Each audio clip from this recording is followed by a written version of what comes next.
we're basically live right this very fucking second. Here we go. Like we are here, and yes. So you are live. Please do not swear. Yeah, don't say fuck or bugger.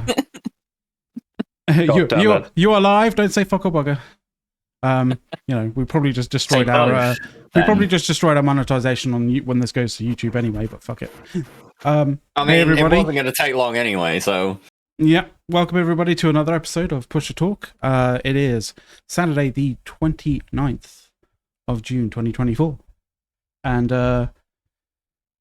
God, halfway through the year already. Halfway through the year, we're 24-ish. Well, we're a day, maybe a little bit more than a day into, some of the change, the adjusted changes to Equinox going live. I mean, before we get there, do we want to talk about anything else? Do we want to do any sort of conversation about other things in life? Because we can definitely rant. We can definitely rant about Equinox today. Like that there's a level of. Do we want to jump into that straight away? Something else. Can we talk about something else? Because I'm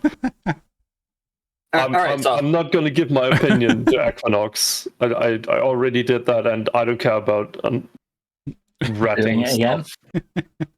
What do you want to talk about, Seth? Let's talk about the AT. Oh, yeah, yes, the AT. We could talk about the AT.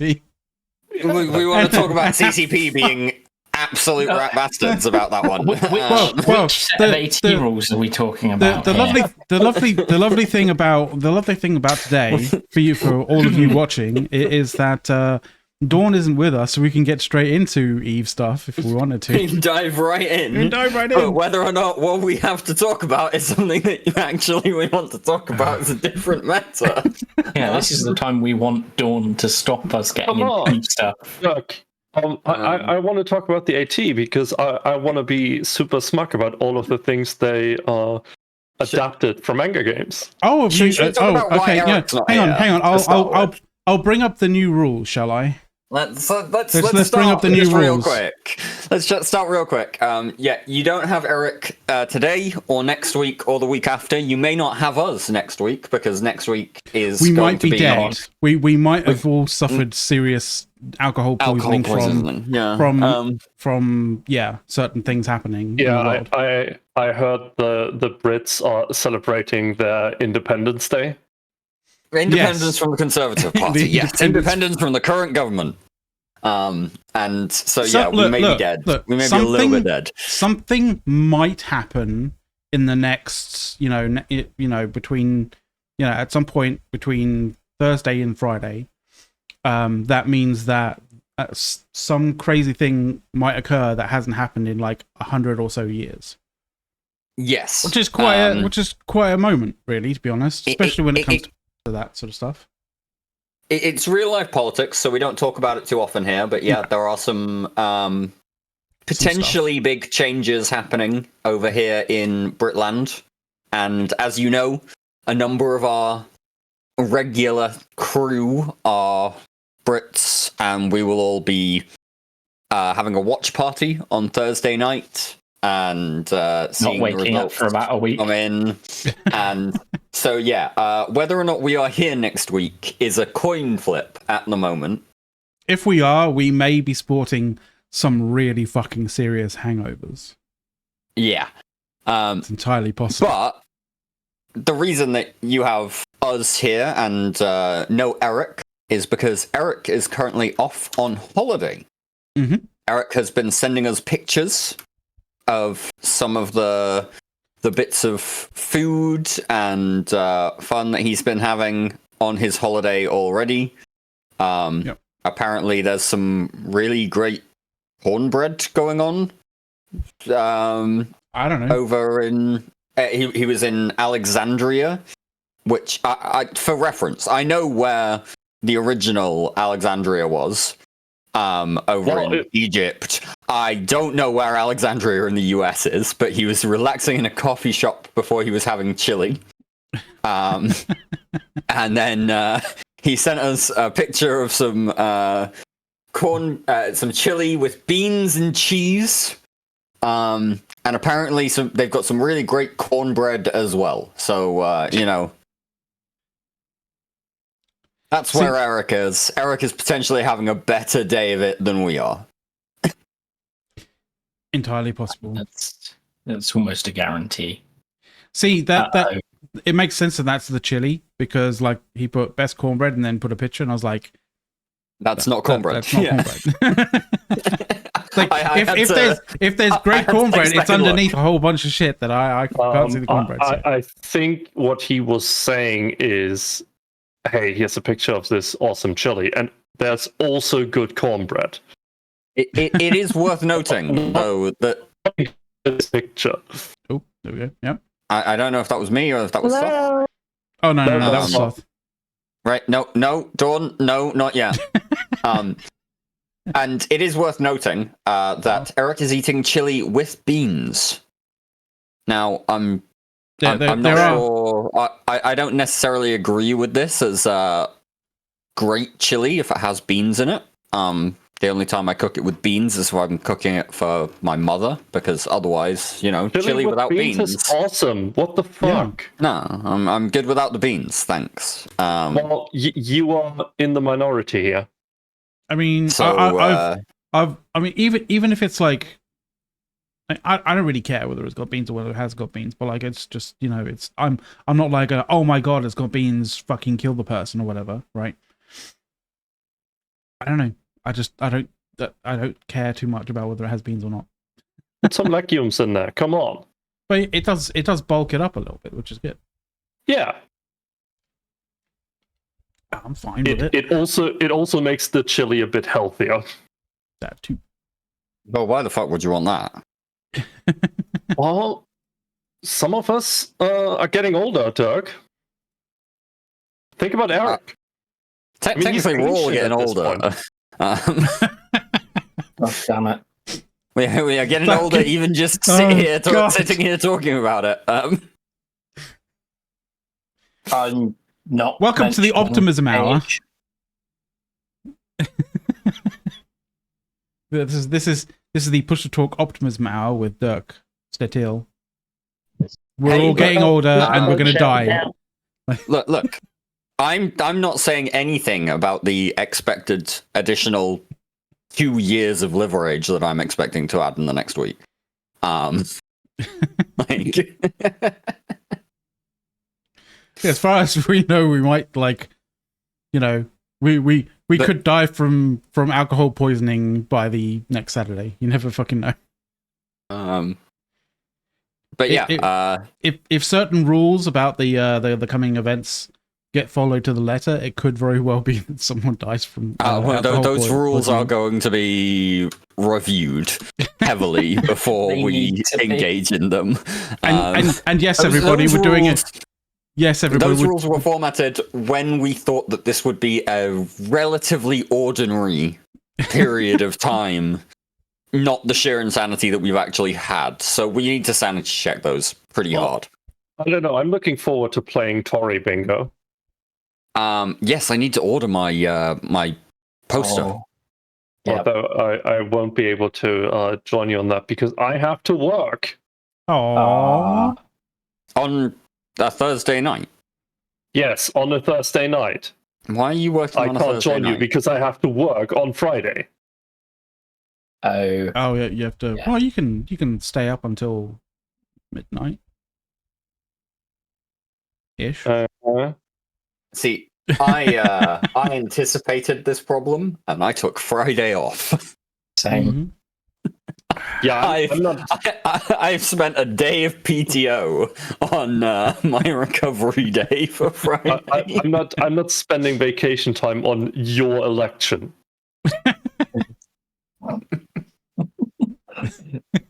I don't know why not. Why wouldn't you? Certainly, it'll be the funniest election this year, unless the French do something insane tomorrow. I mean, the French already are doing something insane. I mean, that is just the French. Yeah, that's probably quite true. Anyway, let's get back to the AT. Yes. Shall we? Do you want to? Shall we look at the Alliance tournament rules and registration? Do you really want to look at the rules? Because it's really, really long. And we can have a look. I'm fairly certain you can see you're looking at the stream. Please do. Right, Go ahead. You're looking at the stream though, Soth, right? Oh, making me look at the stream. Yes, look at the stream. Jesus. Let's have a look at the first rules have a look page. at the stream. Let's look at the rules and registration. Absolutely. Are you there, Soth? Are you looking at the stream? Yes, you are. The rules and registration was released on the 27th of June. Yes. Because CCP were upfront with us when they told us that the Alliance tournament was happening. They gave us dates. They gave us a timeline for when everything is going to happen. The rules release was due to happen on Thursday, the 27th of June. It happened very late on Thursday, the 27th of June. It happened at around 19:30, and everybody in the tournament scene who'd been kind of rabid and waiting for these jumped right on it. Only for no. So have you been fucking with the rules? I haven't. Supposedly, the Guristas have been fucking with the rules. Is this news to you, Soth? Yes. I haven't looked at it. Yeah. First time we saw this, we were like, has CCP got fucking hacked or something? Like, yes, by Guristas. Apparently by Guristas. This is like, let's be honest. This is cool stuff, right? It is.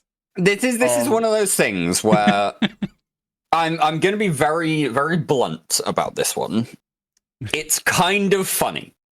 It is. I can see the funny side. I can see why CCP did it. I appreciate the fact that they put so much effort into having fun with us. I don't think it's fun. I think no, it's fun for them. It's fun for somebody here. Wait, let me finish here.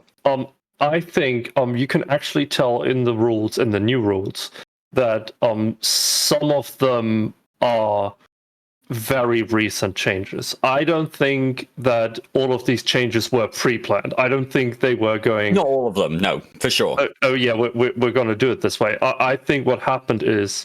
they heard the feedback from a lot of people. they heard the feedback and they were like, oh no, we got to adjust something. And bravo for adjusting so quickly and for doing it in a fun way, right? Yeah. This is not a dig at CCP. You can't get the rules 100% right, and I think this is the best way of handling it. I'm going to take a dig at CCP a little bit here because, Well, I was going to take a dig for the new rules because they are still not. I'm going to. We're going to get to that point, but for this thing, right? I can see the kind of funny side of it. Also, CCP, please never fucking do this again. On the basis that, 24 hours worth of, when it comes to the tournament scene, and I'm sure long-time viewers of the show will know that Sothrusil and I are very deeply embedded in the tournament scene. And for the people who are embedded in that tournament scene, for the people who, really, really enjoy tournaments, it's kind of what we stay in EVE for. CCP give us the rules, and people immediately start theory crafting. They immediately start figuring out how to break things. This is where a lot of the feedback comes from in that first 24 hours. But also to then just randomly drop it with no notice that they're going to change anything. They just suddenly decide, all right, we're going to tear it up and not tell anybody. We're just going to drop this new dev blog and hope people pick it up. And it took them an hour to announce it. Yeah. After they dropped the new version. Because the first one they basically ripped up, right? And then the second one they basically put in.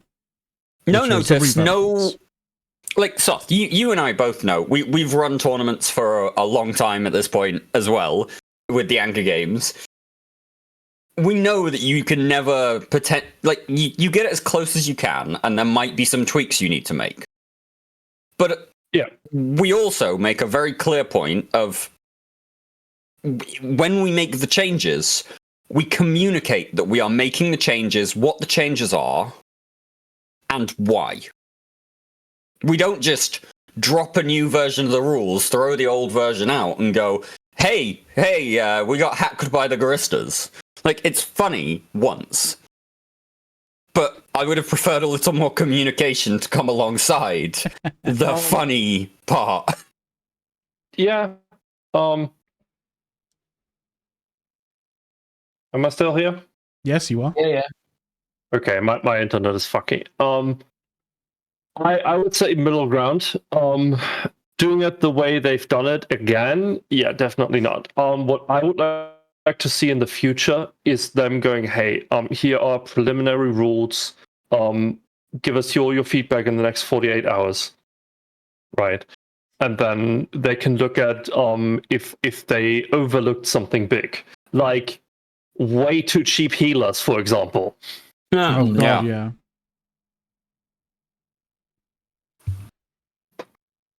Definitely. Although, that would have been fun. No, that would have not been fun. There was a comp I saw. It was double alligator, triple healer, Quadruple healer. quadruple healer. Okay, and a technology. That actually works out with points. It was double alligator, quadruple healer, 2 Kirans, which are T2 logistics frigates, and 2 skybreakers, and it worked out within the points with the duplication rules. That feels very fun. It was just straight up dumb, and you know, I'm glad CCP accepted that this was dumb and not a thing that realistically should have been allowed within the situation of actual points adjustment. But yeah, but I still think I did the math today, and I made a spreadsheet. yeah, Of course I did. we love our spreadsheets. We do love our spreadsheets. I made a spreadsheet of all the ship points and compared them to previous tournaments, like Angry Games 6 and the last AT. And they, compared to Angry Games, they made...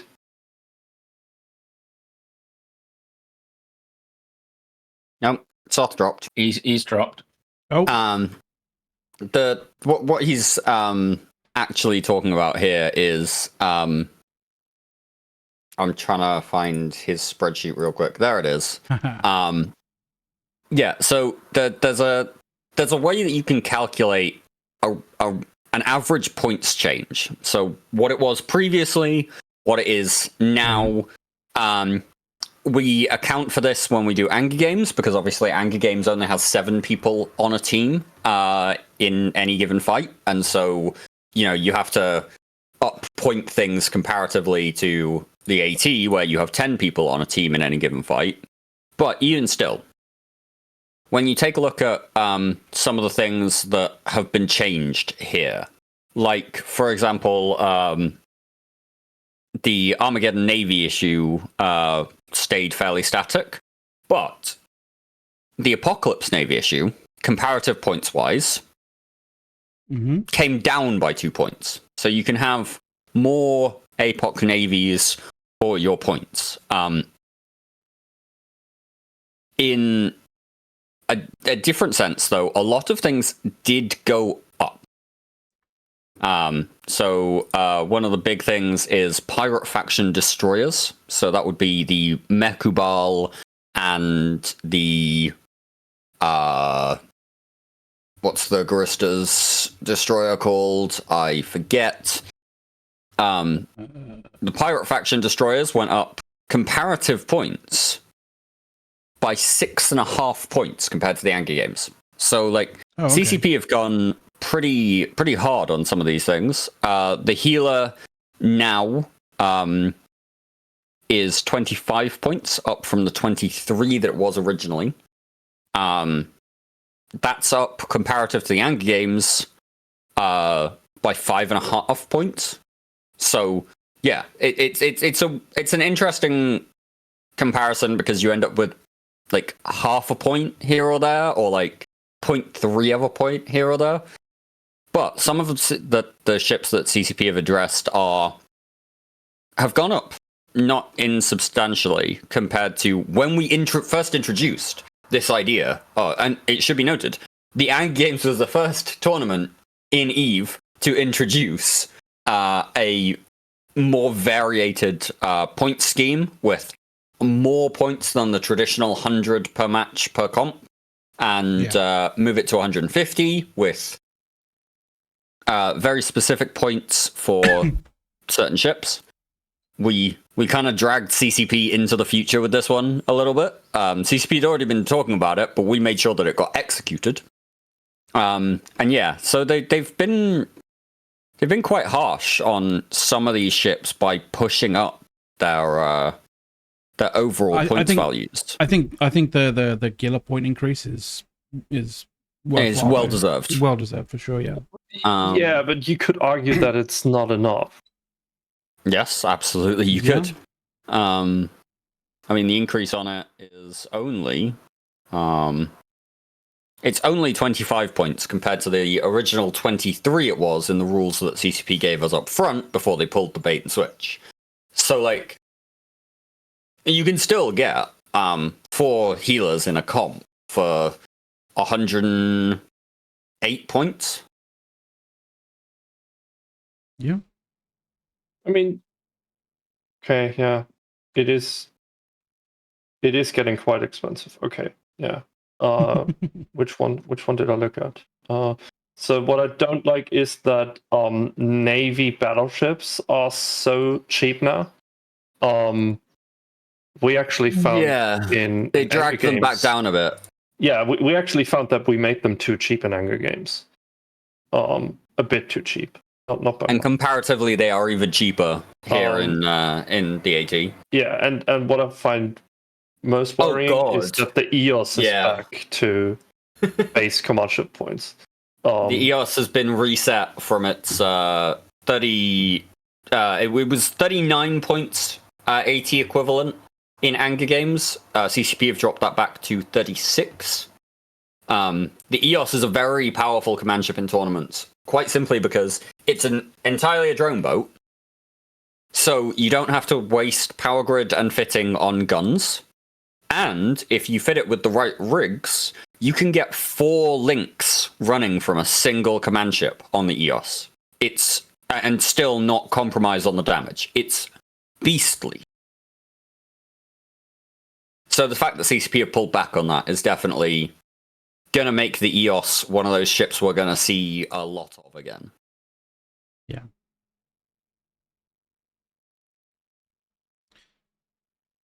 Awesome.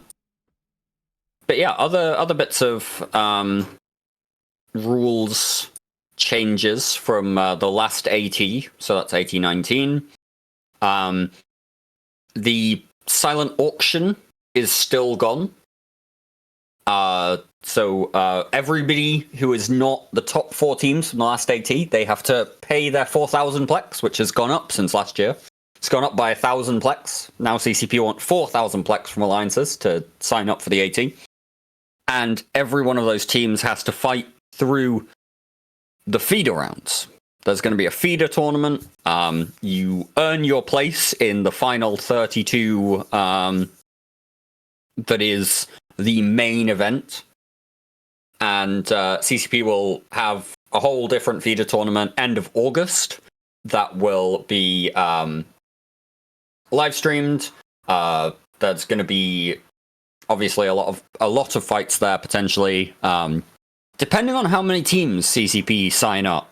You know, as organizers of one of those smaller tournaments, we know how it can be a bit awkward to come up with formats for uneven team counts. So CCP aren't going to tell us the format until like the middle of July, I think. But yeah, it's going to be an interesting one. Hi, horrendous. There's also the Oh my god, next Horrendous thing. disappeared. How's it going? Hey, buddy. It's going okay. TCP. We've got topics today. Amazingly enough. So yeah, that's also the next thing CCP kind of adopted from us in there. Apparently they want to do the seeding by how teams By past ranked performance previously. Yeah. They haven't told us exactly the details on the past performance, but Soth, what do you mean by something else that CCP kind of sort of stole from us here? What have they taken from the Anger Games when it comes to seeding on past performance? Well, in Anger Games 5, we introduced the ELO system, and in Anger Games 6, we moved to a matchmaking ranking system, also known as MMR. Which does some funky math to give points to each pilot by which you do the seeding. So it's literally a way to do numbers so you can seed by previous performances in tournaments. And how did that work? Did that work out? Was it good? Was it valuable? I would say it definitely was valuable. We did definitely see that the seeding was like 95% on point. There's always some outliers, but you kind of want those outliers, right? You want the underdog to win. Yeah, absolutely. That's what makes it exciting. But we definitely saw that the stronger teams all got through and didn't eliminate each other like early on in the tournament, right? That's what you want. You kind of want to have the really big fights on the last weekend. All right, so I'm going to need to take a moment. Commander Starscream, obviously one of our long-time viewers, is suggesting that this is like NCAA football rankings. Now, Horrendous, I need to throw this to you as the American in the room. What the fuck is an NCAA football ranking? And is it kind of like the MMR format? So the NCAA is the National College Athletics Association. So what you're looking at there is the rankings for college American football, which I understand in the rest of the world is college hand egg. Right, yes, but, okay. Rugby with armor, yes, we appreciate what you're talking about. Okay. And yes, the ranking system sounds fairly similar. I am not a big college football fan, and quite frankly, the NCAA rating system is broken up into about 50 different leagues, conferences, and associations, none of which make any sense, and it generally ensures that, like, somebody is going to get to a bowl game that shouldn't have, and out of all of the colleges in the country, basically 4 of them don't make the playoffs. It's just dumb. All right, and Azure is telling us in Twitch chat that it does not compare to MMR at all because the NCAA doesn't use maths. So, okay. That is accurate. It definitely does not use math. It doesn't use logic either. If you want a comparison, just take any competitive online game. Take Rainbow Six Siege, Halo, Counter-Strike, Dota, LOL, like pretty much all of them. Take any competitive online game. Take the ranking systems they use, crumple them up, set them on fire, and stomp on them, and you got the NCAA. But yeah, Soft's point there, I think, was more that this was the thing that we were using for the Anger Games, and it worked out fairly well. And CCP have completely stolen our idea. We've dragged them into the future when it comes to seeding for these things, in the same way as we've dragged them into the future with so many other things previously, like the duplication rule. I do have a question about the system Soft just described. Ooh. you say you award the points based on players. Yes. Yeah. So it's kind of like the wins over replacement metric in American baseball, where you compare the performance of one player versus the average and see where. You take each the players' win history versus their loss history. They all have rankings, and then you average that out. That's not how it works. What you do is... Okay, so the two people in charge of this have different ideas about how their own system works. Look, sounds like CCP, all right. Soth is the one who built it. He's the guy. He's the guy. Amazing. Okay, so how it works is, it looks at the two teams that are playing against each other. It aggregates their rankings into a single number, and then it compares them and does the math on how likely it is each of the teams wins, right? And then by that likelihood, it awards points to the winning team and deducts points from the losing team. But it awards and deducts those points from those individual players, right? So if there's one player with a high ranking and they lose, he loses more points than the other team members because he has a higher ranking. He's supposed to be a better player, right? So that at the end, the team, if they play with the same players over and over again, they should equalize in their ranking. But that doesn't make sense. Why not? Because that means that, for example, let's say you've got one person who's consistently very, very good, but half of their team sucks. They wind up with a low ranking, which means their ranking, if they, for example, switch alliances and so change teams, now then they've got this low ranking that affects the seeding and brings the seeding of their new team down, even though they are very, very good. But Arendis, the ranking is player based. So if they switch alliances, they still have the same ranking. Exactly my point. But their ranking has been hurt by the... So this very, very good player has had his ranking hurt by a bunch of scrubs, and now he's bringing this new low ranking to a team that should be higher seeded than it winds up. Yes, because you're only as good as your team. Weakest link in the chain. We aggregate across the team, the team's top player scores. But then you're not actually giving individual player rankings because you're not evaluating individual player performance. No, we're not. And I think what you're misunderstanding you keep saying here, that it's individual player rankings. The rankings go with the player, but they're not evaluating the performance of the player. We are not evaluating the performance of the player. We are evaluating the performance of the team with those players in it. And we are not ranking players, we are matchmaking.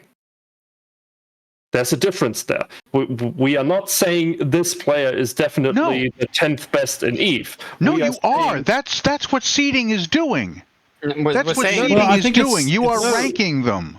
No, we are not ranking them. We're ranking their history. We're ranking their history in the teams that they've been in. Basically, the player rating is simply so that we can then say, if you had a group of this group of players, the top, right? Say we rank them all and we take the top 7. This top 7 group of players, if they were on a team together, should beat, in most scenarios, every other potential grouping of 7 other players. No, your system definitely doesn't do that. Yes, it does. No, it doesn't, because if you have those 7 players, those 7 players' numbers are determined entirely by the people they played with, which means you can have the 7 top players in the game, and if they've all been on teams with absolute shit, their ratings will be terrible.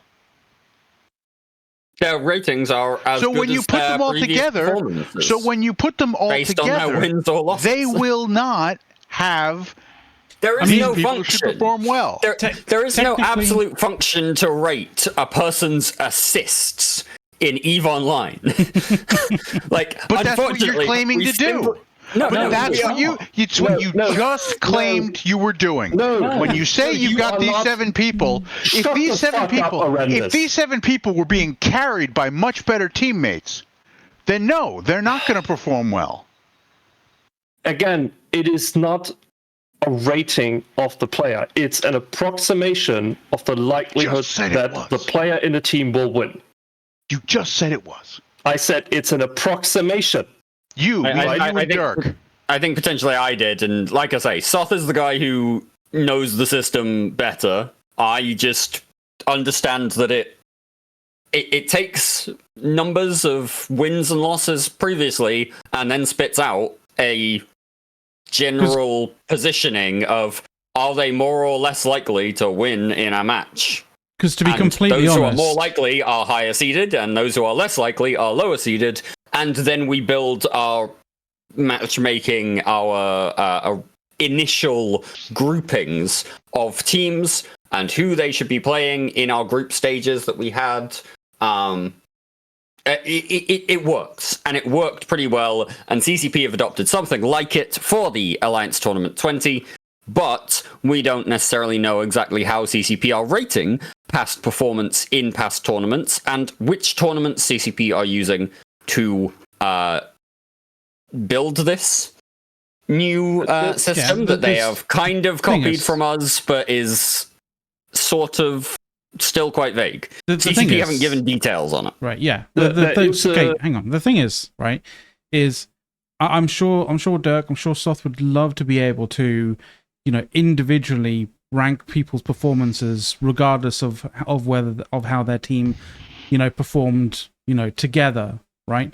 But there isn't really the granularity in the data to be able to do that because, you could maybe use data in terms of the amount of damage that they've done, but we all know that isn't a quintessential, good or bad kind of aspect of whether they've played really well because, there's a whole variety of different roles. When you're fighting in the 18. Exactly. There's a whole variety of different roles that don't really stand out in terms of the raw data metrics that you can potentially get out of the game as to whether they've been a good player or a bad player or whatever, that kind of thing. And going in and individually determining whether they've played well or not played well is a fuck ton of work. And it that also I don't think you could kind of really put on Soth or Dirk's it shoulders also for that. exposes completely the agree, system to but- a huge amount of I completely subjectivity agree with you and there, bias. Mac. But that's why I was questioning the whole player rankings, the player ratings and player scores. Because there isn't that granularity of data. But it has to horrendous. happen.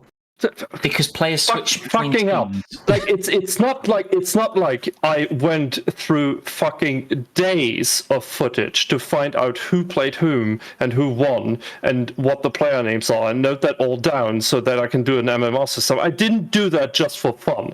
I did it because the ELO system before because it doesn't sound like was locked to the team captain, right? So where you would then have a situation where a team captain would step down for someone who has a higher rating, so their teams would get a higher rating. Right? The really awkward part of that system, being that a really low-ranked captain could step down for somebody who'd never been a captain before, and suddenly that captain who's never been a captain before is rated middle of the pack because we don't have any information on them. Or you end up with a captain whose team has left him the prior year that was really high ranked, and he's ended up with a shit team, or vice versa. And now you're putting them in there in the wrong place because you're ranking the captain. Yeah, so the whole point of ranking the players in the team was to average the score out between them, and if they move about, it ever so slightly moves other teams so that I wouldn't call it a individual player score, I would call it a score of how a player functions as part of a team. If their teams consistently win, you're not going to have one player carrying for 9. that's a team that functions well, right? And the big problem is it is impossible to get data on anyone that is not on grid in a match. And there's a lot of people that are. Maybe a player isn't on grid because they are playing a comp that he's not part of. There's people who do things in the background, like not just organizing things, but also spotting things on stream. There's people who do all of the theory crafting that are very important to each team. As a team captain, I have historically kept people, including myself, off of the starting roster for a comp on the basis that in the 24 hours before we went to the match, they had multiple disconnects. Yeah. Because you don't risk the disconnects if you can possibly avoid it. Yeah, and how are Things you like gonna how are you gonna rank those people, right? That's why it's an approximation. You are never gonna get it 100% correct. And I would even argue that you don't want to get it 100% correct, because again, you do want those underdogs to fight their way up. And also, having incomplete data, you are kind of creating that situation on purpose. I do want to note, we have kind of sidetracked here a little bit. The only reason that we brought this up was the only reason that we're getting into the details of how the Anger game system works. And if anybody listening wants to talk more about the Anger game system and how we built it, it's completely built on open source stuff, as I understand it, Soth, right? Like, it's not something that we came up with off the cuff. It came from the mathematics is proprietary. Well, exactly. But my point there was that I'm sure Soth would be quite happy to talk about this system and how it's calculated even more over on our Discord at any point. Right, Soth? Or just Google OpenSkill, because that's the system we use. Have fun. There we go. I am gonna drop a link to our Discord, Soth, in Twitch chat, because Soth's really not helping me out here. But yeah, come across to expect him to? Sometimes when we're trying to plug our own shit, yes. He's really bad at the PR side of things. I don't know if you've noticed. Look, you're the one who's like, oh, we're not even talking about the next Anger game. Like, He really you squirm, Dirk. I don't know if you've noticed. We're not talking about it yet. Yeah, but you want to get people on talking about it. Discord. Well, yes. But this is how you keep communities together, you idiot. Quick question, Soth, because when we were doing it, we were doing the early ELO stuff, right? And that was a fucking mess. Yes. Did you keep in the faster points rebound? So I know we modified it so it rebounds quicker because of the small amount of matches. No, it works a bit differently. There's no natural decay built in. I could do that, but the problem is that you have so few tournaments in ETH each year that a points decay wouldn't really work as intended. Oh, I don't quite mean a points decay. I just mean the multiplier on if you've got a really low score, but then you have a win. It bounced you up quite quick, I think. Yeah. It's still in that if you win against someone with a higher MMR, you get more points. Yeah. Right. So the point of bringing this up was that CCP have been not exactly clear about how they're going to be doing it, only that they are going to be doing it based on the outcome of their previous tournament position. I think they are just going to go with the last ATs since the restart, and they're just going to look at the position. right? If you got a first and a third, you get ranked high, and if you went top 16 twice, then you're probably going to get ranked quite middle low. of the pack.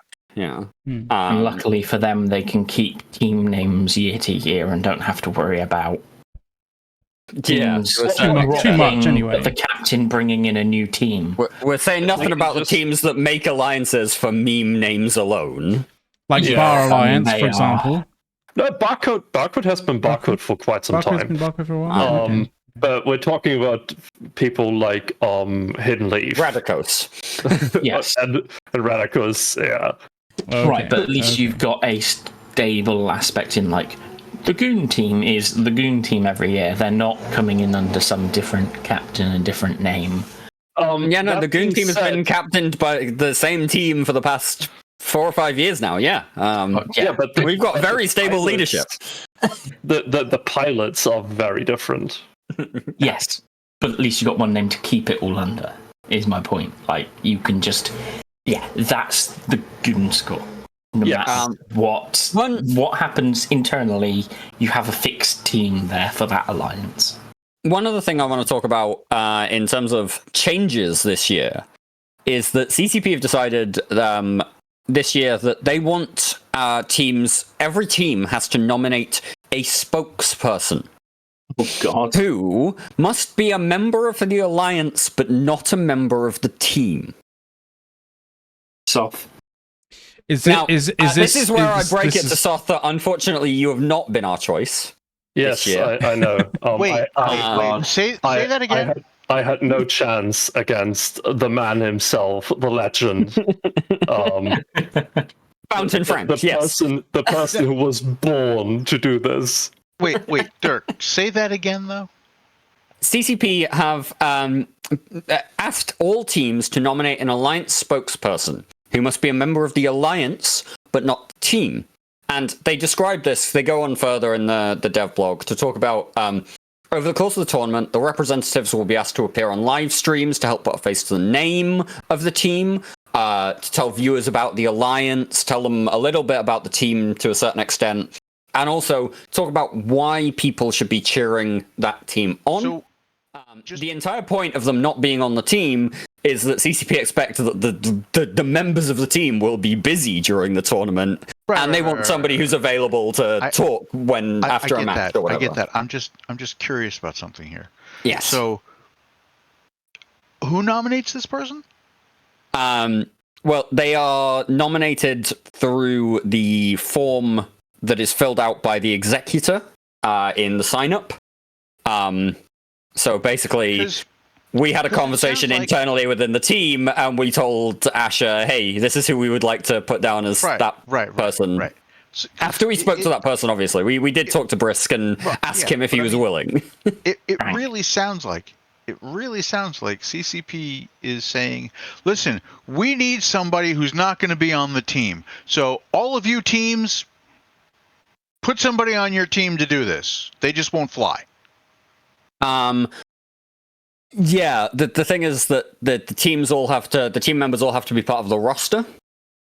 You have to actually submit the members, the team name members of your team, and so like that person, they could be involved in the team in practices and what have you, but they wouldn't actually ever be able to. They wouldn't be legally able to fly in the tournament based on the tournament rules. And so the thing is, though, still part of the team.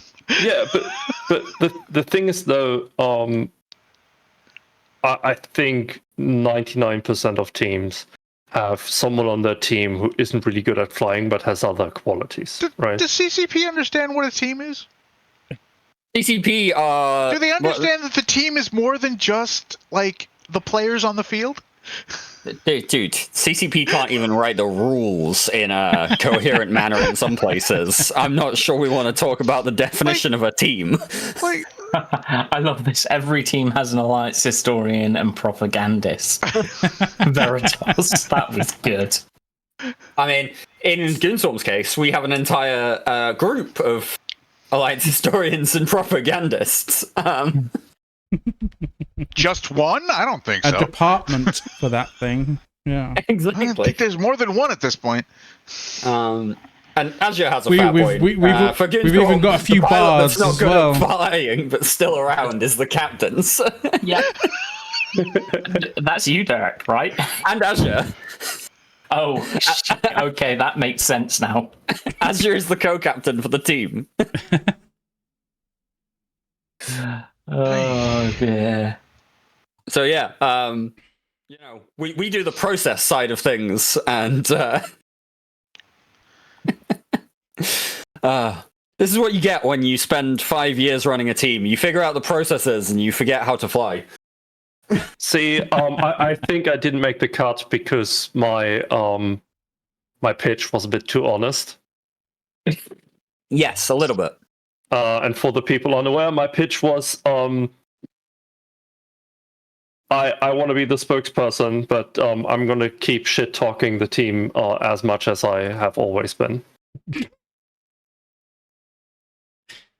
Would have been I don't think that entertaining. would work. It would have been It would have been entertaining, for but some people, yes, you know, definitely. I don't think it's entirely the idea behind the PR person, but No, I don't think so. Oh, it absolutely is. let's be honest. Like, goons are going to get kicked out in feeders again. So rude. We haven't been kicked out of the feeders in 2 years now. I told you I'm Yes, going but to he's keep shit-talking you. I love Azure's comment. Oh dear. Yes, that's also a point. Like, so realistically, if you want to get on the team on the stream to talk about something, like you have the contacts anyway, right? Like that is true. Yes, that's a good So point. you can just do it, right? You can just get on stream and start shit talking the team anyway. Who cares? I mean, you probably have to talk about something actually relevant, like, you know, player-run tournaments, for example. But, like, you could shit talk us in the context of the player-run tournaments. That sounds like you're trying to hint at another anger games, Derek. No. I love how quick you shut that No, down. just the original one. Like, we have a general situation in which normally there's roughly speaking, there's 2 tournaments a year at the moment. Over the last few years, that's kind of where we've settled into a cadence with CCP. One of them is the Alliance tournament, which is run by CCP, and the other one ends up being a player-run tournament.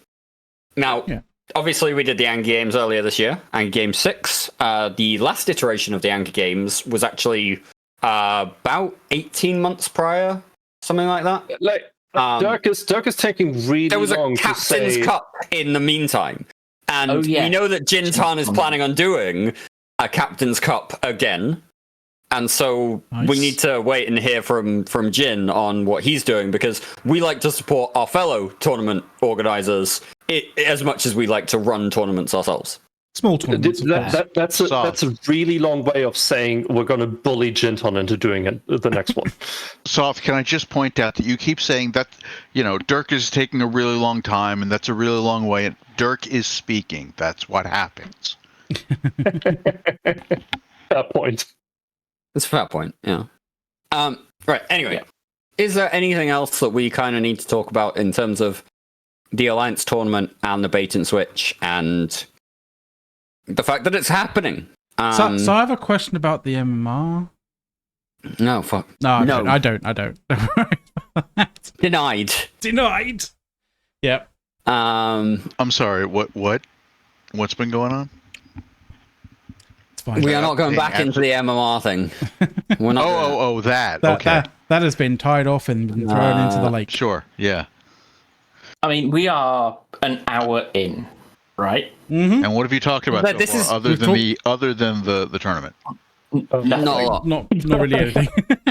Really? We've Yeah. Oh. I'm a little surprised because I heard CCP was doing great things for Nullsec. We have in fact been avoiding talking about the great things CCP have been doing for nullsec. We've been trying very hard. I'm surprised you've been able to tread water for an hour to like not actually talk about fucking Equinox in any way, shape, or form. Oh, No, I'm getting it out of the system. So about how has that been going? It's just so Don't, good. just don't. It's just so lovely. such a breath of fresh air. Like, has the new system like gone live and shit? Yes, Although it you has wouldn't realize in it's certain live. places. Was I wrong? Did what? Did Sov not drop all over the map? Soft Yes, did not that's- drop all over the map. Well, it depends, because technically, although if you it's go a onto funny Dotlan, thing. you go onto Dotlan and you go to the- TCU ownership, Yeah, no, you'll that- find that like, there's a we bunch of need to- different places here, there, and everywhere dotted around that don't seem to have TCUs like around. We do need to note that the reason Sov hasn't dropped all across the map is because CCP gave us a grandfather period where we can have the old system. Oh, they No, did no, do that. the I old was system. convinced. I was convinced they weren't going to. The reason why Soth isn't dropping all around the map is because fatigue and no one's lighting a signer for me. I mean, yeah. But, I mean, it's One of you people who's closer to Germany, slap him, huh? I will slap him for you when I see him in a few months, Horrendous. Thank you. I will film it, and then I'll send it to you. Even better. There you go. If you can get up that high. Oh, trust me, I can get up that high. Are you wait, going to bring a wait, step He'll ladder? stand on the bar if he has to. Dude, you can there's be on the certain things I ground. can He'll get stand on the very table. motivated, and slapping you is one of them. I think there's going to be a picture of me carrying Dirk under my arm out of a bar. That's also an acceptable shot. Come on, Dirk, it's time to go. So anyway, in terms of what's going on here, yes, the system went live a week later than planned. CCP delayed the launch of the system from the 20th to the 27th because Thursdays are the launch days for these things. And why did they delay Why it? did CCP do that? Yeah, I wonder why they delayed it. Could it be because there was like some serious issues with what they've been saying, what they kind of what they the information that they released to us? Problems with a system that CCP have designed? No, and that hasn't been on the test server. Well, I should say the test server hasn't been opened up to us. What test? There is no test server. You imagined it. It was a fever dream. Let's be real. Hallucination. I'm going to be blunt here. There is no war in Ba Sing Se. Exactly. I want to jump in. I'm going to be blunt here. It's clear why there is no test server now. Because what they went live with, if that was their honest to God plan, they'd have had an uprising like day one of the test server. And they'd have had to have changed it. Like, if this is their best effort, it is embarrassing. Woeful. Quite frankly. It's pretty poor. Okay, so let's pretend that I have been paying absolutely no attention to Eve Right. for like 2 years. You mean like you haven't? Oh. I said let's pretend because I have in fact logged in to make sure that all of my shit was in an NPC station and not in the Astor house that I've been using. Yeah. But otherwise, what the hell have they done? Where would you like to start? Oh, pick a place. Start from the beginning, No, proceed to you the middle, pick a and place. end at the ending. Right. Okay, So, let's start with the small pieces. Okay, small pieces. like the iHub. Right. I know So, there's a replacement for it. what did they It's not do? like that. It's not like that's important or matters. No. It's a fair point, actually, Horrendous. Basically, what they've done is kept the iHub. But Okay. The iHub still exists, but it's different. It's now the iHub, it's iHub Whoa, 4.0 on a different name. in this new system. Upwell iHub, right? In this new system, it is the Sov hub, and it is both TCU and iHub combined. Which Under this new kind system, of a no-brainer, but yeah. it works, but you cannot have split TCU, iHub ownership or anything like that in the same way as we've historically done in Delve as part of the Imperium. Right. So, No, I get that. That flips it. Can't. They have also flipped the upgrades that you can do to it. They've changed them up, so there's no more pirate detection array levels 1 through 5. Right. Instead, new and different upgrades.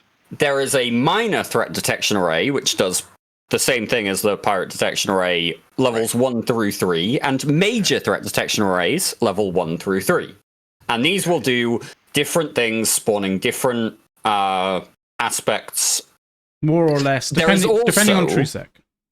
There's TrueSec still affects these things. It's a weird, vestigial You also don't need. Bone You also don't need the probably wherever. because TrueSec impacts the baseline of the RADs. Yeah, you also don't need the previous. Exactly. You also don't need the previous ones to install the last one. So you could literally install a major threat detection array 3 straight away if you want straight to. across. Yeah. So that brings me onto the next aspect of the Solve Hub, which is different, which is that it doesn't take fuel. It's not an upwell fueled structure in that sense. There's no fuel blocks or anything involved. However, there are upkeep costs required, and there are limitations. So, for example, there is a power system now.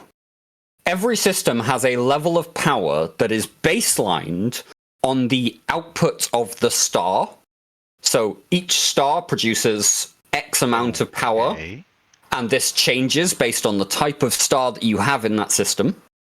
Right. And then you can make extra power off certain planets. I think it's plasma and magma planets off the top of my head.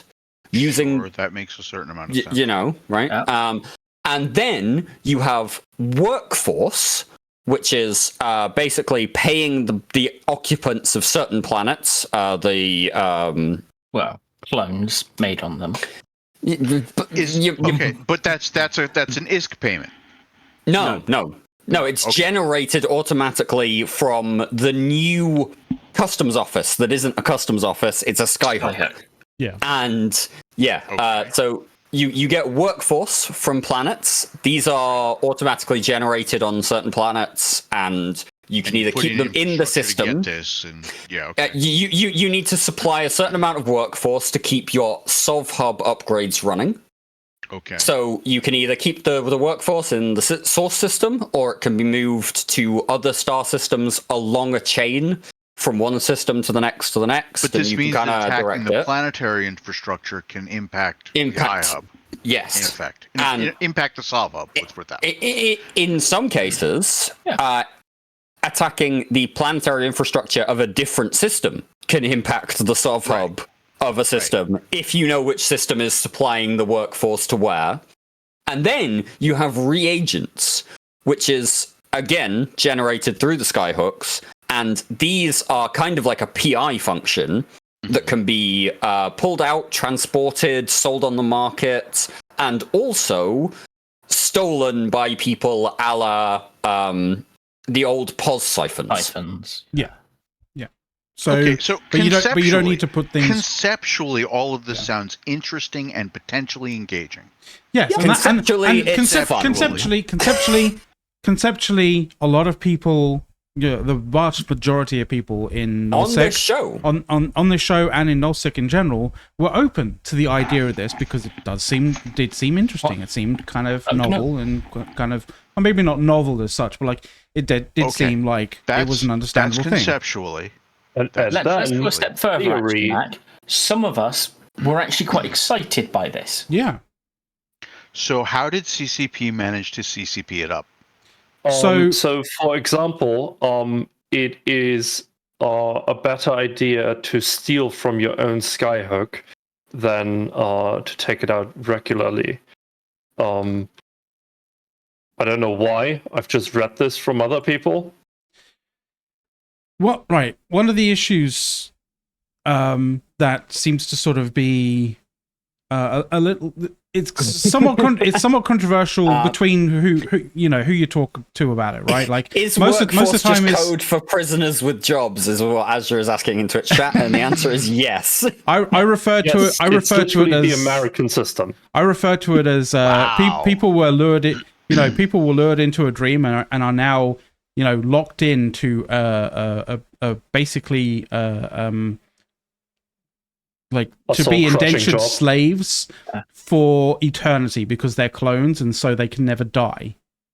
So they are now locked in as slaves, as workforce for us in some way, shape, or form, which is fantastic. You know, CCP is, you know, promoting and pressuring us to you know, to really, you know, fill out vast swathes of you know, vast sort of armies of slaves.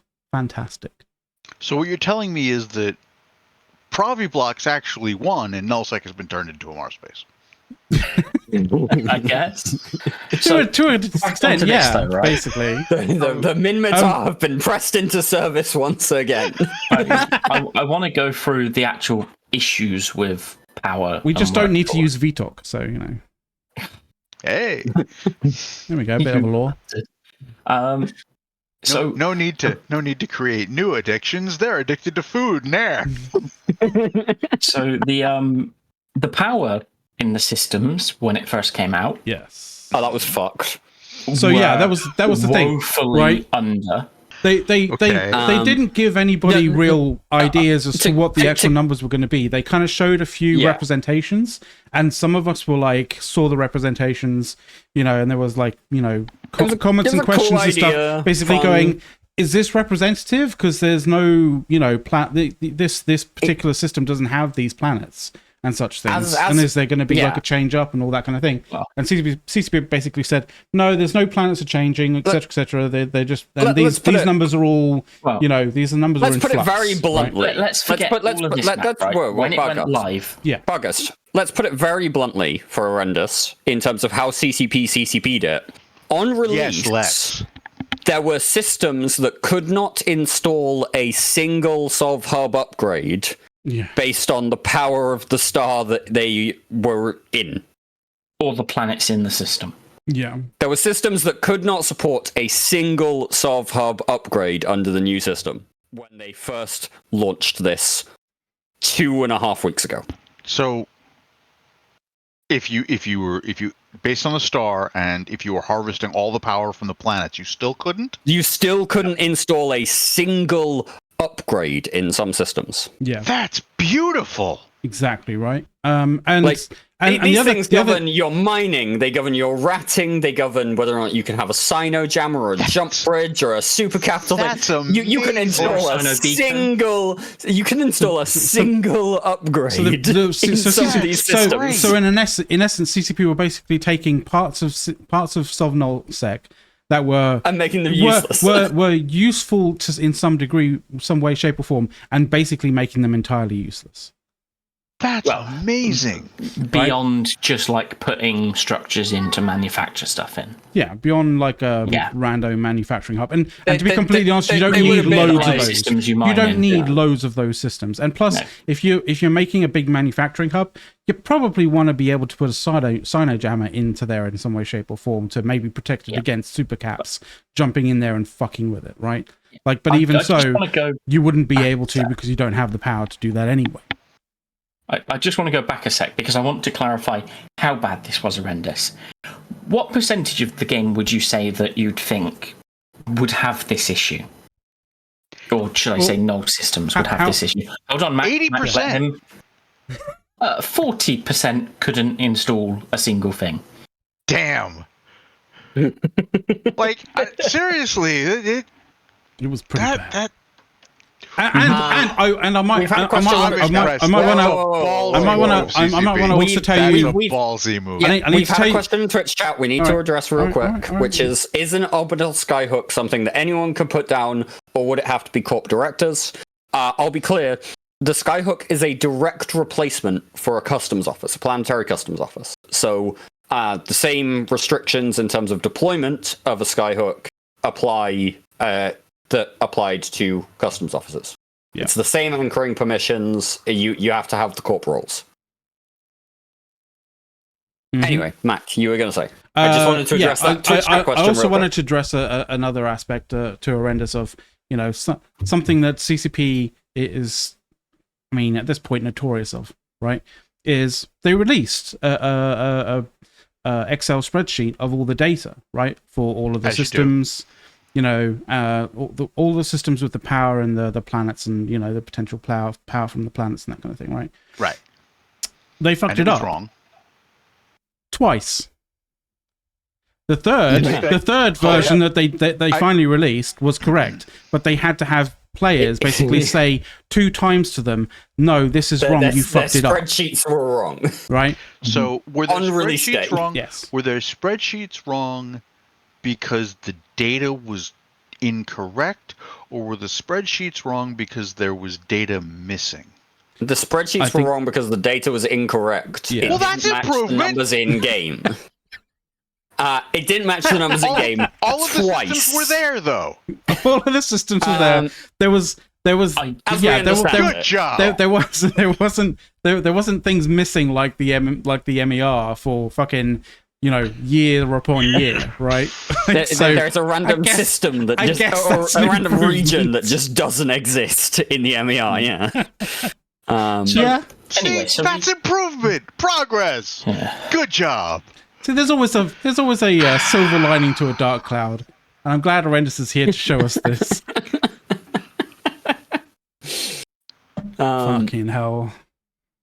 So I just want to point Any out Americans, that, any Americans watching will understand what I'm about to say. Okay, you Euros, I expect that you'll be clueless. Don't worry about it. Get your American friends to explain it. All right. you I'm are a Mets American and Jets friends. fan. If I can't find a silver lining, nobody can. I want to point out that a system without a sun and I feel for instead your plight. like a black hole, for example, would be sci-fi as fuck, and I'm really mad that we don't have it in Eve. It really would. Black hole wormholes exist. No, yeah, but they have stars in them. They have visible stars. Yes.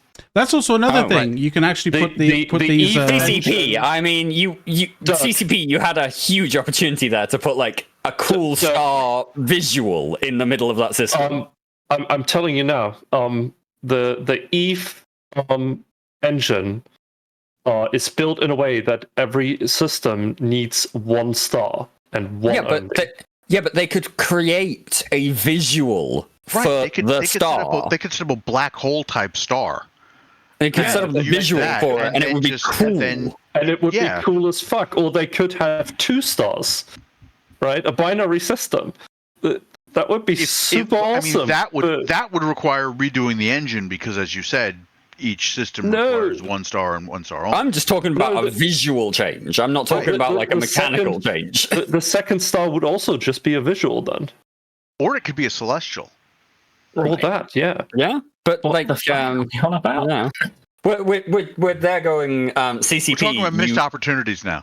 Yeah, you really fucked it up. And the fun part is, I heard something about binary systems. Right? According to CCP's lore, every system that has a Stargate is a binary because they require that to work.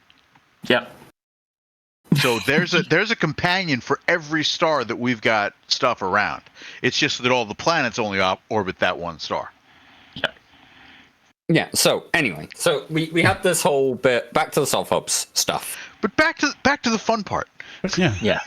Back to We're not even 10% of the way through, right? we're just kind of catching you up here, Arendis. Yeah. So CCP did all a bit about the mining that Swift CCP spoke about. Made all these changes. Basically, they gave us. They've switched up the way mining works as well. Mining anomalies.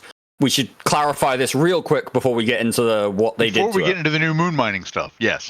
Yes. Basically, what CCP have done is switched up. You know how the old system was? You put in mining levels, and each level would get you a bigger site in the system based on your ADMs and stuff. That's gone. It's gone completely. Now, what you get is you get to pick which mineral of the 7 you want to focus on in which system. And there will be mining sites spawned that have ores that primarily yield that particular mineral in it. So you can kind of pick, okay, I need a Mexilon system, so I'm going to put in a Mexilon upgrade. CCP originally in their plans had no idea that Macoxa existed in nullsec and that it was required for anything. So, as part of CCP's week-long delay, CCP included the fact that every single one of these upgrades will also include a random chance to spawn a Macoxit primary anomaly as well. Just crowbarring that in because, suddenly... Yeah, absolutely. Wait. A Macoxit primary anomaly. That's my understanding based on the reading of the dev blog about this.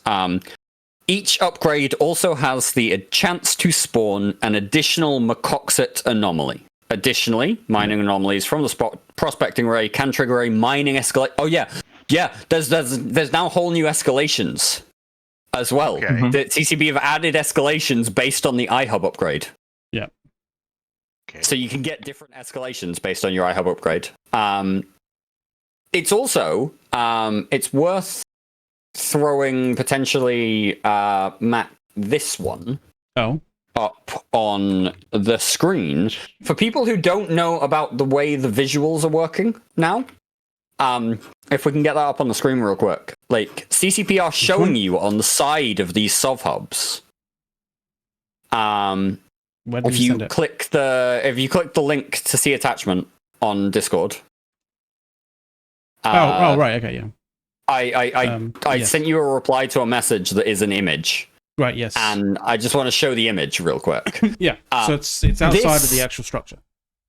This is on the side of the Solve Hub. It will tell you, okay, this system is built for Isogen, which I think is kind of cool. It's a nice, the art team have done really well with this one. Yeah. I want to give the art team some credit here. They've done really well with it. Yeah, and as far as I know, this isn't something that you can find via ESI endpoints or anything like that. So, in a sense, it's actually good because you actually have to go to the system to see and actually go to the self hub and actually see, what's installed, which is actually. Oh yeah, CCP haven't updated any ESI anything. Well, I mean, ESI is dead. Hilmar would fucking hate it if they did. Great! More things that I have to pay for. Fucking hell. ESI isn't dead. ESI is on life support.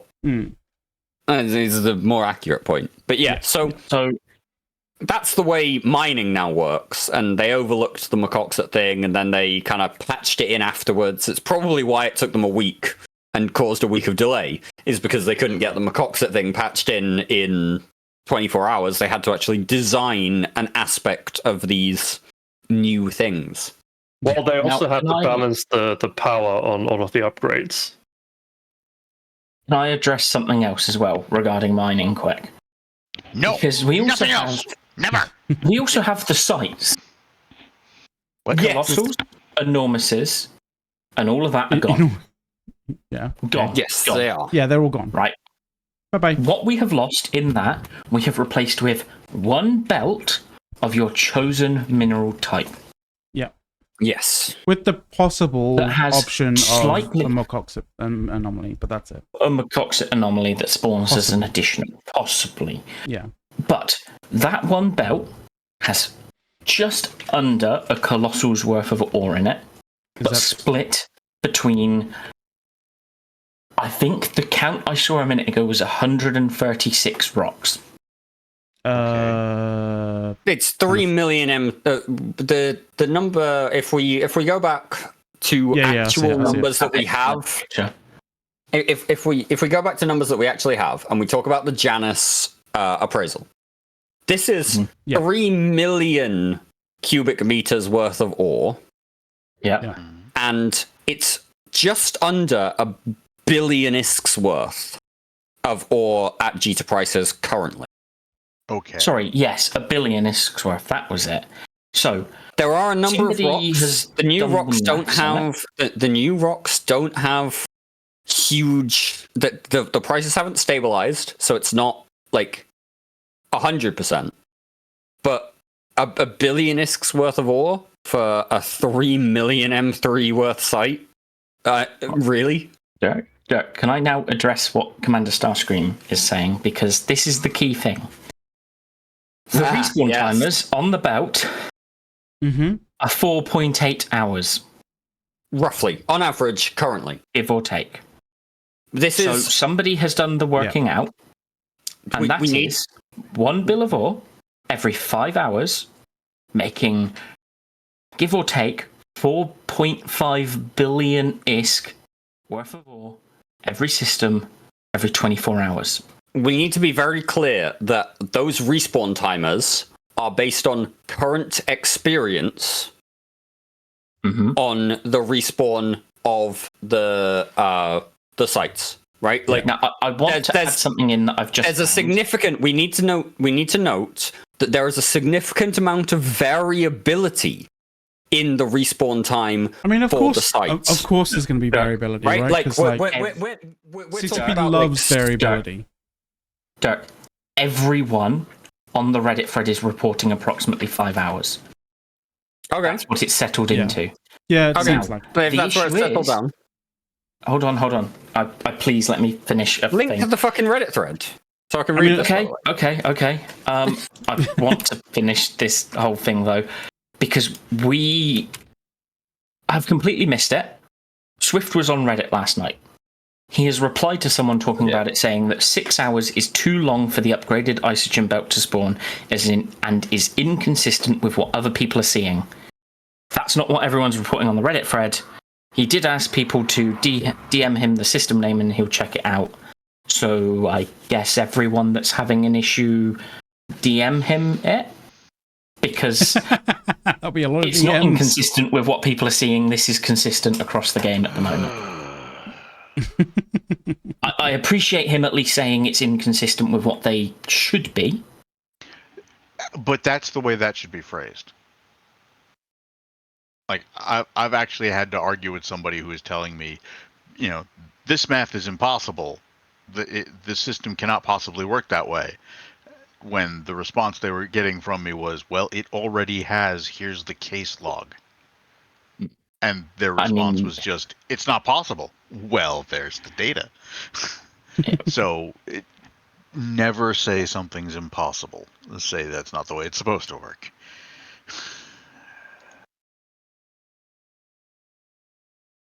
I just linked it for you, Mac, but yeah. It's inconsistent with our design. That is what or should design be said. Goals or intention, because it may be inconsistent we with the way didn't you plan it this way. It may be inconsistent with what you intended to design, but if this is what's being observed, it's not inconsistent with what you actually designed. Yes. Yes. You built it this way. You just didn't plan to build it this way. Right. Yeah. And that's fine. If something happens that wasn't intended, great. That happens. Not a problem.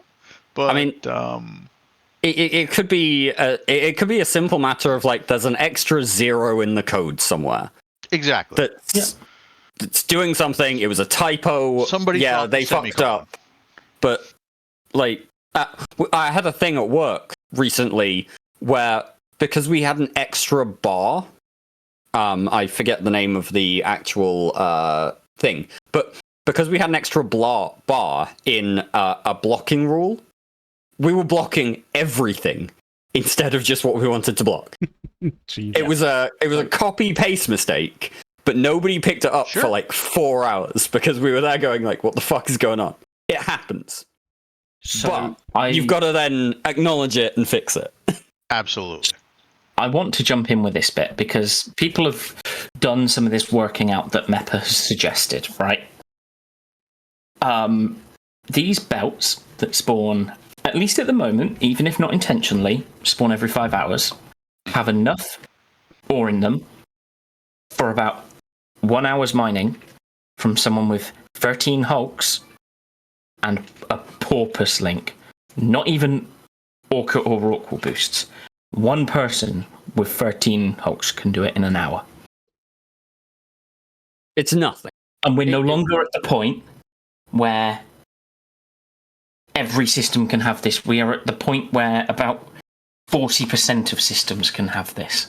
Yeah. Which is 1,000 systems across the game. and they can actively sustain one person each. Isn't it a bit more than 40 systems based on the current numbers, depending on the other upgrades, right? Like, you're not going to have this in your capital systems or your super capital building systems. But, but at maximum, it works out to about... here we go. You can choose yes, but you can only have one belt per system, and approximately 40% of systems will be able to install said upgrade. After other systems that are needed for other upgrades, maybe you'll have 30% of systems with these in. So I'm just showing on screen one person each. I'm just showing a graph of that someone on Reddit did, a guy called Perseculus. Sorry if I butchered your name or whatever. Basically showing the power distribution and the amount of systems available in that kind of sense. Can you to give you an idea of open up that image a little bit so that we can see a bit more of what's on each side? Oh fucking hell! Hang on. I'm having trouble reading the axes. Reddit does not want to allow me to bring it further than that. So it's power on the bottom. This side is frequency of systems. So the frequency of systems in terms of the bar chart as to how many have a set amount of power. And then here on this side is basically the percentile of systems. Yeah, so taking a look at the dev blog and the numbers required for things like, for example, the Advanced Logistics Network upgrade, which is the new name for jump bridge upgrades. That requires 1,250 power. So there's actually quite a lot of systems that could support a jump bridge upgrade. But if you then also want to add in, for example, any of the mining upgrades, which require 1,750 power, you are talking about a 3,000 power system, and there are really not many 3,000 power systems up on that graph. Yeah, you're getting to about, so 78 to 80% of systems don't have that kind of power. This is starting to feel like CCP wants to push nullsec people into highsec to mine. See, this is one of the areas for ranting, right? It is a case of a lot of people. There's been, well, I say a lot of people. There's been some people who basically said that, this is how you make systems valuable. Well, I kind of disagree, because nullsec doesn't just exist in like a vacuum as such, right? Like nullsec nullsec is connected with all sorts of fucking things, right? You have lowsec, you have highsec. Like the game isn't nullsec and that's it, right? You have various different areas of space that have various different amounts of value associated to it, right? If you just decide, we're gonna nuke 2/3 or 3/4 of the fucking systems in nullsec to basically be almost worthless, right? Or near worthless. You're really fucking with the capacity of the game to basically hold players, or at least in terms of nullsec to hold players, right? And like this idea I said a minute ago, and this idea of you have to nuke 2/3 of nullsec systems in order to make them valuable is like basically saying, I have to blast 2/3 of your town into rubble in order for it to be valuable. No, it doesn't. If you have half your street blown up, the value of your house doesn't go up. Right. What drives the value of your house up is a larger pool of people looking for a house. Yeah. So does CCP have a growing pool of people looking for space? Well, no. Here's the thing. CCP's logic is, if we nuke 2/3 of lowsec, not highsec, nullsec, goddammit, yeah. nullsec, then people are going to have to move to the 1/3 that is good, driving up the value of those 1/3 systems because people are going to have to fight over them. What they haven't considered is that in doing so, their anoms are so shit that I can fuck off to HiSec and make more mining in a belt there. Exactly. In a day. Because it respawns quicker and there is more there. So, no, I won't fight for a system in NoSec. I will just piss off to HiSec. Are you sure they haven't considered that? Yeah, because they haven't touched HiSec mining in any way, shape, or form for a little while. I would like to. It flies in the face of their logic, because it then means that there aren't people fighting over.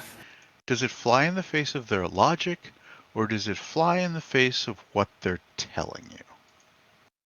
Well, we don't. Okay, so we don't technically know whether they have a host of nerfs coming for HiSec, but it'd be fucking hilarious for people in HiSec. I'm not talking about a host of. About what I literally just said. I'm talking about people into HiSec. Pushing people into HiSec. Like, they want people engaged with their content. Their content is HiSec and LowSec. Hold on, I want to address something in chat really quick to Mia. You say more of what in HiSec, lol? It's just crappy Veldspar. Oh, not the one I was going to laugh at. No, hold on. Please, can I really want to get to this. It might just be crappy Veldspar, but at least I can sustainably mine it and actually play the game doing it for a day.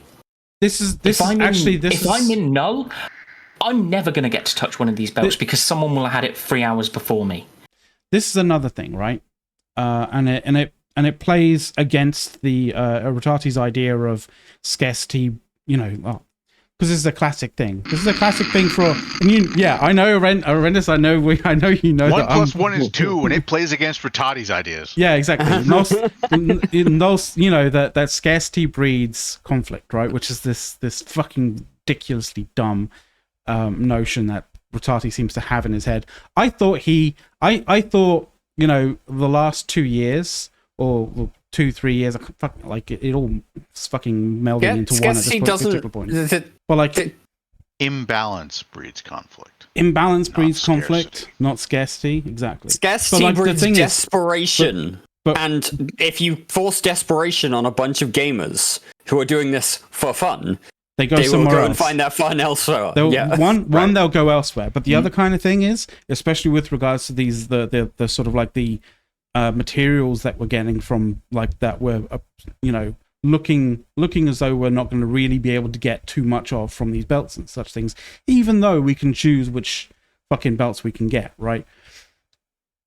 When it comes to conflict, the thing that really determines whether a group decides to like really go for it in terms of a conflict is whether they can sustain a conflict, right? This is the industry's war. If you can sustain a conflict, you're good, right? The determining factor as to whether you sustain a conflict or not shouldn't be based on the mechanics of the game in general, in isolation, right? It should be based on whether the opposing players can, hit your back line and disrupt your industries of war, right? If you can't sustain a war almost in any scale because of a key function. If you can't kind of sustain a war in really any particular size because of the levels of scarcity in the amount of materials that you can like fashion together and actually build stuff with, then you're not going to war. And this is one of the reasons why the whole scarcity breeds war is fucking bullshit.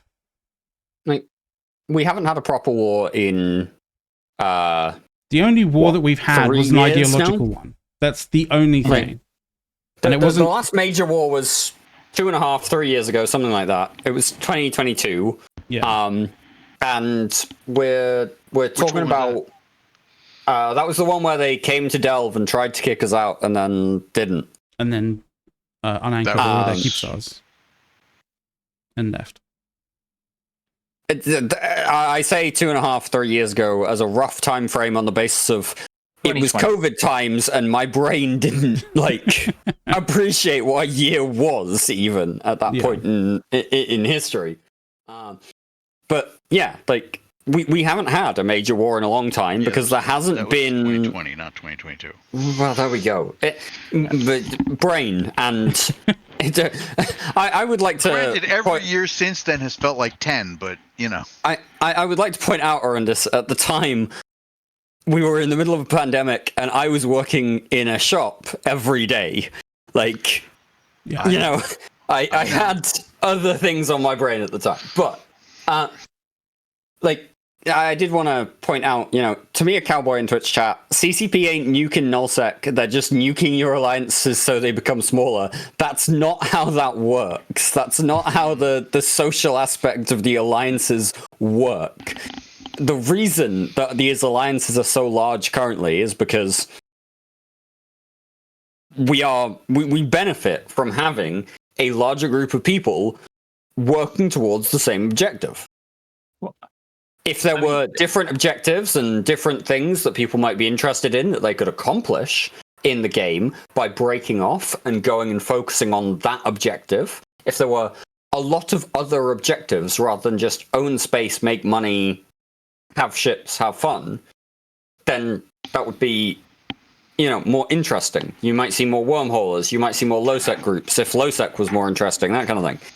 But you're not targeting and trying to make smaller the big alliances like Goons, like Horde, like Fraternity. You're not making them smaller by saying, hey, you can't have mining sites. You're just telling them, go mine somewhere else and then import the shit again, right? Yeah, go mine on your high-sec alt. Dirk, you're overthinking this still. Because really, when you do the maths, it truly is nuking nullsec. It's not nuking alliances. Because even if the alliances split up and become smaller and spread out and did whatever that which people they're not seem going to to want, oh, please. Even if they did, there are not enough systems in nullsec with any capability to sustain mining anymore. I think the current working ranking's gone down as well. Delve can support 125 people. Right. 125 people. Including simultaneously. In any given chunk of the day. Well, that sounds you catch because it's every 4 hours. That sounds okay. Right. That sounds so low, but you've got 6 times that. That sounds no. That's the problem, Mac. When you look at this, one of these sites can sustain about 13 barges, 13 hulks, whatever you want to use, 13 for hulks. half an hour. For half an hour. Okay. That was about 30% of systems in a region can actually support this kind of mining. So when you look at it, you're talking 100 to 200 people at most in a region. Yeah. Spread that across every region, we're talking 5,000 people in Null that can now be sustained across the game. Yeah. On mining. In terms of like what are the and stuff like that, like 90 fucking thousand gonna do? So there was a kind of thing in 8 SNUD in Quirius, right? Like Brave has a system that they've transferred over to this new system just to sort of see the, before and afters, right? In terms of plugging in, pretty much the same kind of stuff, right? This was the Anom list before they transitioned over, right? So you got like at least fucking 3 havens, a sanctum. You got like a whole bunch of Forsaken rally points, Forlorn hubs, all that kind of thing. The full list, basically, of mining sites. Yeah, enormous large, two mediums, 2 smalls, that kind of thing, right? Transfer over. That's what it looks like now. That's the difference.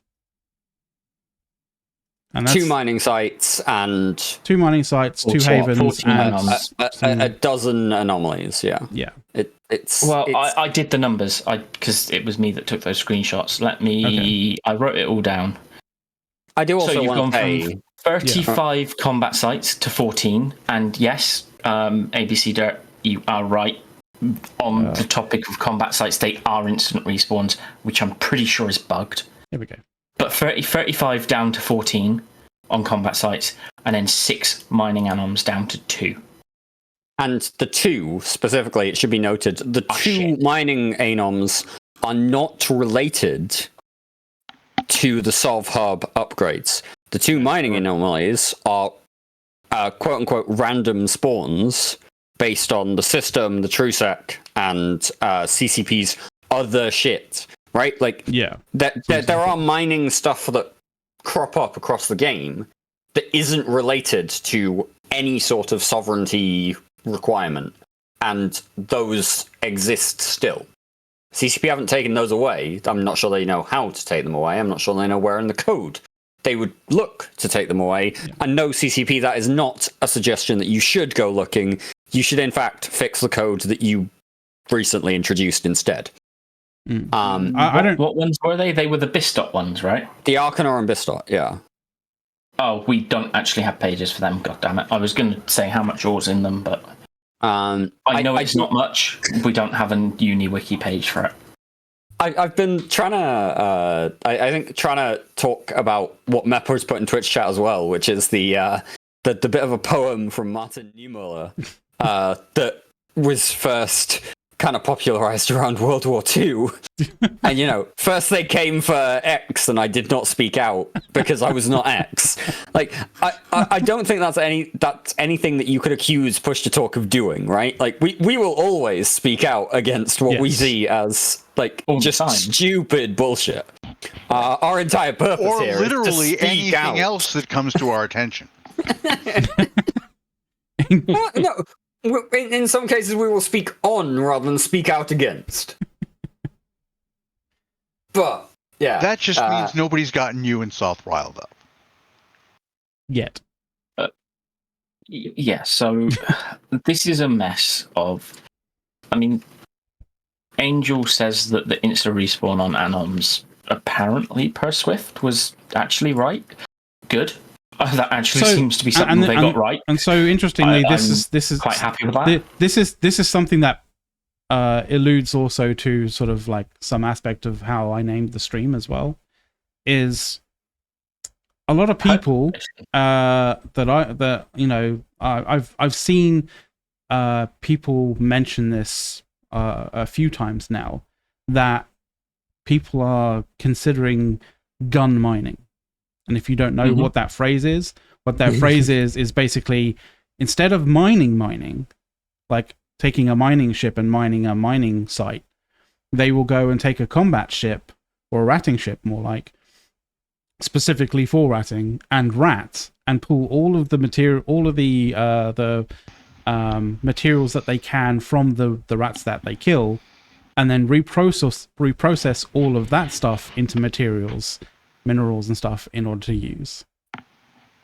And it seems as though that might be where nullsec might be moving to, in that kind of sense. The issue with that is it means that there's going to be a lot more money in the game in nullsec, because people are going to be ratting a lot more and be getting a lot more ratting ticks in general, right? And so if you kind of look at the sort of the pros and cons there, you know, you're not getting as much like material out of nullsec, but you're getting a whole lot more money out of nullsec coming out. You know, less stuff, more money. That's inflation, boys. Mm-hmm. That's what happens. Significantly more money, because we're back into instant respawn anoms. Mm-hmm. Like, not that I'm saying that we shouldn't have instant respawn anoms, but maybe you can redress that balance by like buffing up some of the fucking mining instead. But chances are CCP will, you know, hear that and go, oh, okay, well, we need to nuke like combat anoms into, you know, respawn into fucking irrelevance. Probably. I mean, sorry, guys. 8 hours per anom. Yeah. That's why we can't have nice stuff. Because Mac gives CCP ideas. You know, I think on a plus note, people who have purchased the 20th anniversary edition box set thing. They're going to be delivered in the next month. So yay. Yeah, I guess every cloud, created, right, Arendis? Every cloud. I don't know that I'd go that far, but a lot of them. Am I incorrect in remembering that those things cost like 150 quid? Yes, for not a huge amount of stuff. I mean, they were faster than my Macario.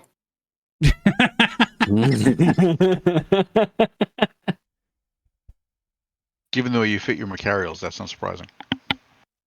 See if I know Spark Ghost is just staying quiet about that one. See if I can make. I'll see if I can make a. See if I can make a large Macarial plushie for Sothrasil to beat Bard Ghost. You should totally do that. Sorry, I was trying to find something I read earlier. Someone had done the math on this, and it was basically we're never going to have a war again. Because the MER, I mean, we all know how much Delve pulls. We all know how much other regions pull. Mm-hmm. Rough estimates put about an 80% drop in what a region is capable of supplying. As like a hard cap. If this isn't bugged. We're not going to have a war again. If we're talking another 80% drop. Yeah. People aren't going to fight. Yeah, people aren't going to fight because they don't have the capacity to sustain a fight. And this ties back to what I said. It's easier just to go to HiSec. Yeah.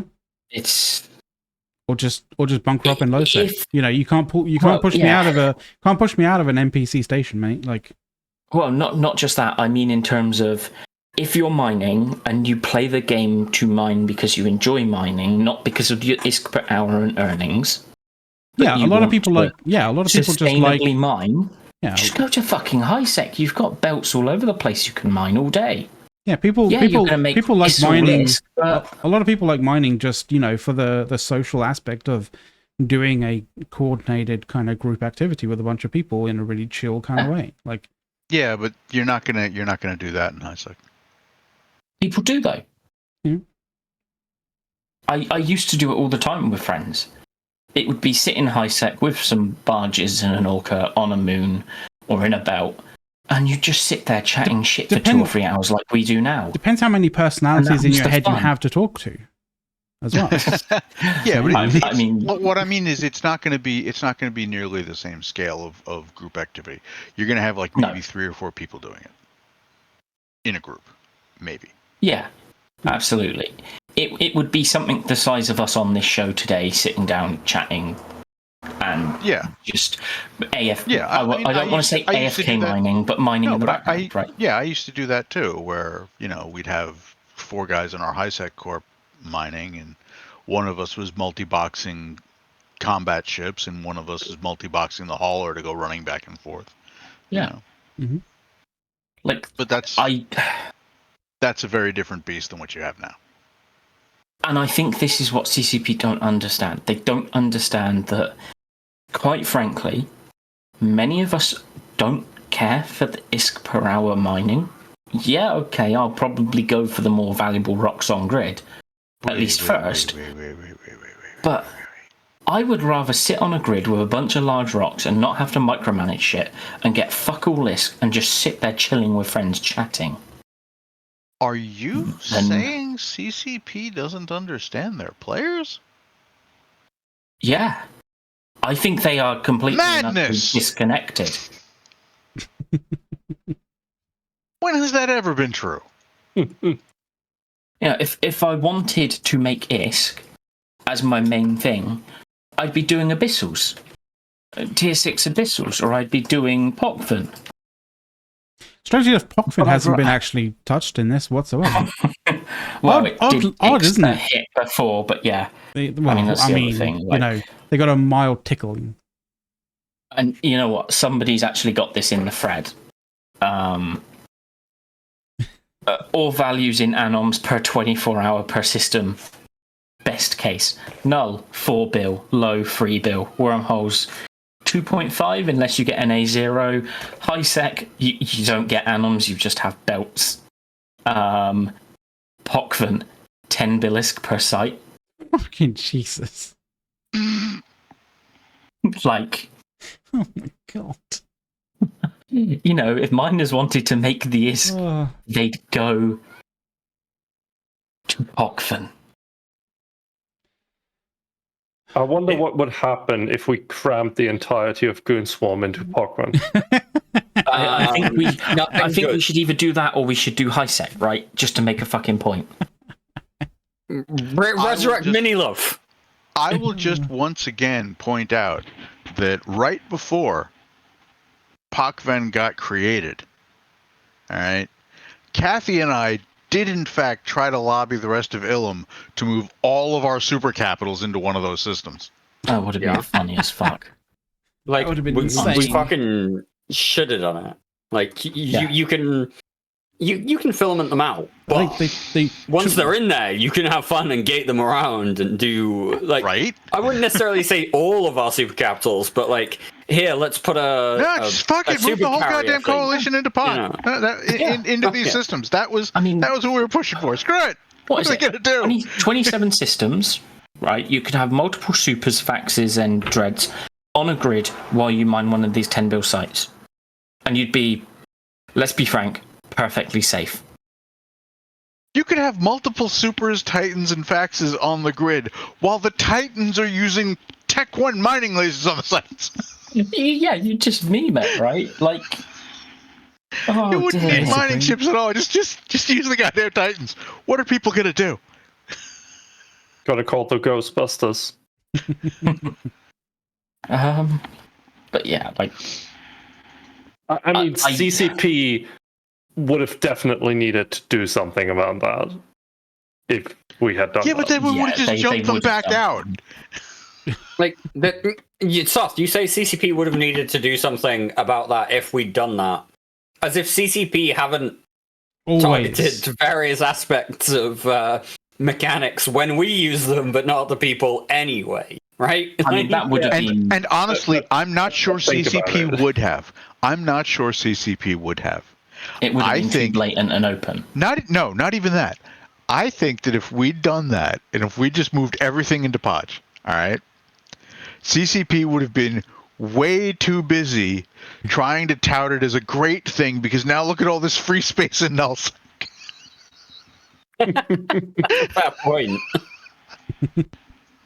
Yeah, that is fair. Yeah, I'm kind of mad that you didn't do it. I mean, even if you moved like 50 in there. I mean, they people in Podfin do talk about like the super caps in there of being literally like a couple, maybe 3. Yeah, like, there is not many there. I think there's one Titan in Podfin. That's it. It hasn't been logged in years. Right.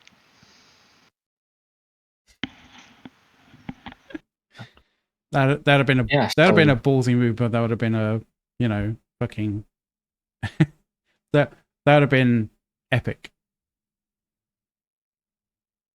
The problem there is if CCP decides to change it because all of a sudden Pockman is entirely controlled by goons, that would change it. They would. Those 10 billion sites would all of a sudden be 1 billion. Oh, no, that would be 500 million or 250 mil. That's it. No, they would have been deleted. Yeah, probably. But it would have been funny. It would have been funny. I love Angel's idea. Like, could you imagine us staying enemies in Null, but in Pockven everyone is just blue? Right. I feel like that kind of got tried. Yeah, we tried that in Perimeter, I believe. And then it fell the hell apart. Yeah, but that fell the hell apart. I don't mean the perimeter keep star. I mean, like, I kind of feel like there was an early attempt in Potch to be like, everybody just be cool, and then Horde started going, nah.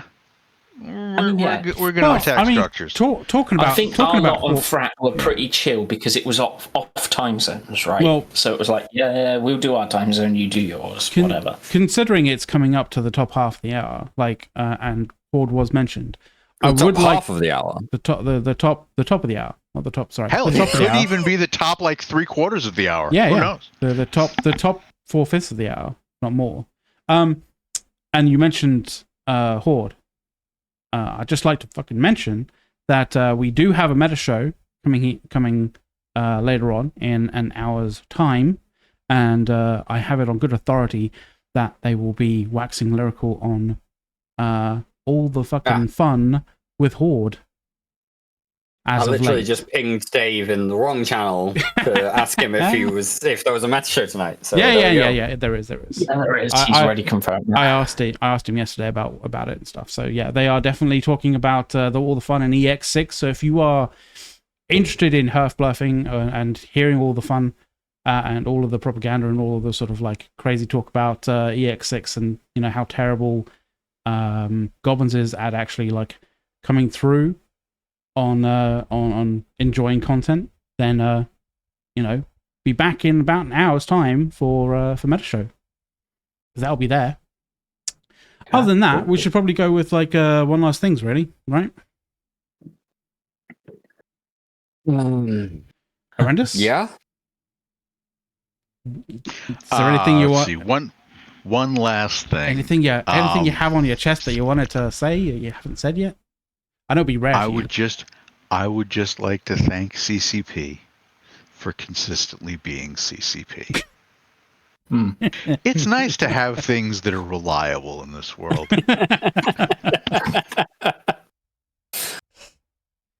Yeah. But you have anything to add? Or anything you wanted to shout out, or anything that's been missed? I mean, you know exactly what I'm going for here. It's going back onto the topic, but Equinox truly is the expansion that ended Scarcity, because no one will ever bother fucking mining again. Maybe. It might be the end of Scarcity as we know it, in a way that no one fucking predicted. The end of Scarcity as we know it by creating more Scarcity 2. This time it's even scarcer. Yeah, but you can't have Scarcity, Dirk, if no one cares to mine it.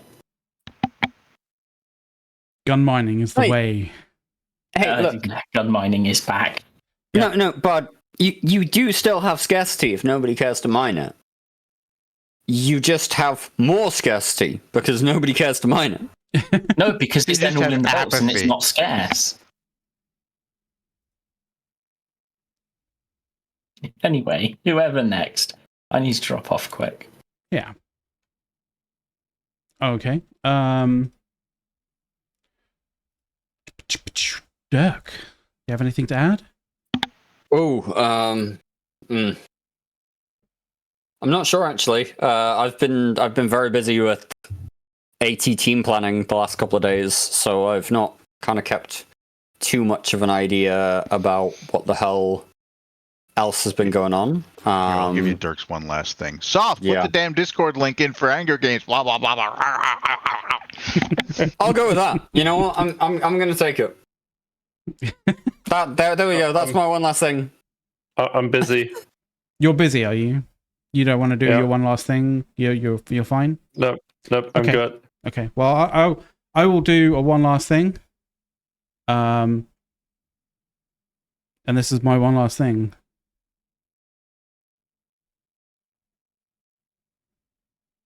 There you go, everybody. Have a good weekend. Check out Meta Show in an hour's time. And we'll see you. See you around.